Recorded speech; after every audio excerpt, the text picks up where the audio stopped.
or the chicken has come home to roost. Victim culture, look what you have created. This new woke culture that y'all have claimed is the ultimate form of the new civilization, unable to look people square in the eye and said, I'm not saying whatever you claim happened to you is right, but you need to take some fucking accountability. We don't do that enough, people. We don't do that enough. When you're a woman, you could do anything. Accountability is at an all-time low. You could just come back and say, nah, he sweet talked me. He promised to pay my rent. He promised to do this. I was deserving of that. Oh, man, I think he put something in my drink. There's a million excuses to not have accountability. When you see it's as lucrative as $20 million, I mean, shit. I can't blame this gentleman right here. And according to all the feminist victim community, he could be a victim too. None of this shit makes sense, chat. Cassie was getting millions and millions and millions of dollars, had 3 different apartments at one time. She had 2 alone in LA, driving cars, jet setting. She didn't know what a commercial flight was unless they were going to Europe. She could have left. There's a conversation, I believe, with Mia where they say, you got to get another guy. I'm going to hook you up with Michael B. Jordan. Before she got to that, they said, why you keep fucking with this nigga Puff? You know what she said? Who else am I going to date? Jay-Z got a girl. Who else am I going to date? She acted like it was 2 men in the entire world. Accountability is at an all-time low. Accountability is at an all-time low. Of course, we saw the very nasty, heinous video. Diddy putting hands, feet, elbows. I think he gave her a DDT. This shit was horrible. But what happened is that there's no accountability by nobody in this case. And now that the court has ruled that Cassie is not a victim of sex trafficking, what about these men who feel like they were exposed? They couldn't speak up because when they showed up to do this encounter that they felt they were financially dependent on, they couldn't look at one of the niggas in the room who was behind the cuck chair.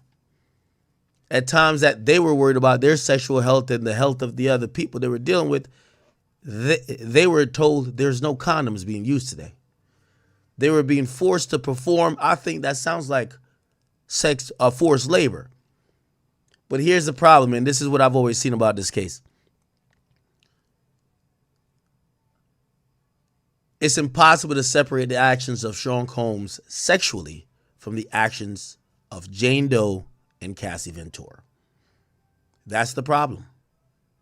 That's the problem. Sexually, they're all the same. Deviants.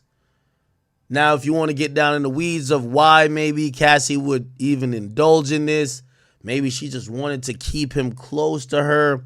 Whatever excuse you're going to tell me, I'm going to say the same thing that I'm going to say to him. It's lack of accountability. This guy said he deals with high-profile clients. They pay more. They might be into certain stuff, but certain stuff usually they're not. He got paid a pretty penny to keep discreetness, to do what he is told to do, and probably to compromise some of his integrity and his boundaries. For example, if he is used to using protection in those situations, they wanted none of that. He did it. Do you get what this is? And I don't know if this guy's a plant. You might be a plant, honestly. Might be a plant. Because his job seems to only flip the mirror back on the people who were crying, kicking, and screaming about Cassie and how much she's a victim. And they're saying, well, we were the one who were contracted to dance, and then there was a switcheroo, and we were intimidated of Cassie and Diddy. And I think he told a story on Tasha K. He said, yo, I'm arguing about her. She had me fuck her on a period. And then he jumps in, and I'm like, listen, I'm not trying to argue. So it's almost like a pimp. So again, chickens has come home to roost. Every escort that ever participated should be suing Diddy and Cassie or Diddy and Jane Doe. Jane Doe gonna get some bread. But if you the escort, who says that your $400 or $3,000, whatever you got paid to fuck, why you gotta stop there? Remember, this is the victim culture everybody has loved. I think they both lying. And I would tell both of them, get the fuck out of here. Cassie, hit the road, Jack. And I tell this bum-ass nigga with a do-rag too. But according to y'all victim culture, they both deserve $20 million. Here's the thing. He know getting that $20 million nowadays from Diddy gonna be much harder than if you try to get $2 million from Cassie. Let's see how it goes. Thank you.